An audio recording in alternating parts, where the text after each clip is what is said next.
Egenberdiyev Сейсенбай Ахметұлы. Ахметтің баласы. Аталар туралы айтып беріңіз әңгіме. Енді Ердәуіт пайғамбарларымыз бұлар. Осы мына ауылды дарбаза қойған. Тәшкен, Әнжан, Наманған, Қоқан, Ферғана бәрі кешегі не уақыттарында біз бұл бабаларымыз тұрған уақытта келіп, жас күндерімізде әкелеріміз шақсы болып тұрғанда келіп осы жерден дарбазадан түсіп осы жерден жаяу кететін үймен қоштасып, Алла Тағала мені қажыға барып жәннат қылса Түркістаннан өтеді. Осы жерден келіп Түркістанға қарап жүретұғын тесік. Дәуіт пайғамбарларымыз 4-ші ғасырда жасаған. Осы жерде анау ұстаханасы болған,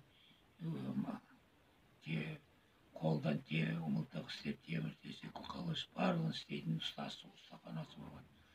Алдымызда бір шақырым, 1-2 километрдей жерде.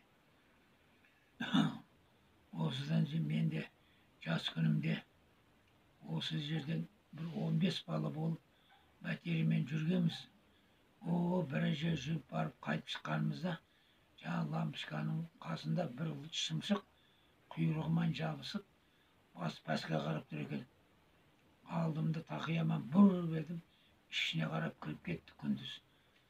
Сөйтсе содан құйрығымен жабысып тұрған артына ұстаймыз деп шапалақпен тарс етіп ұрып кеттік, аралап бәтерені жағып бардық. Біраз жер жүргеннен кейін жарқ ете қалды жарық.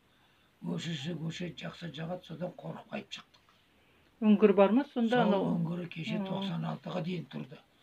96-да егеменді болғаннан кейін тұқым қалла жазылды, қозы қалла жазылды, адам қалла жазылды деп 96-шы жыл жабылып қалды. Алланың құдіретімен.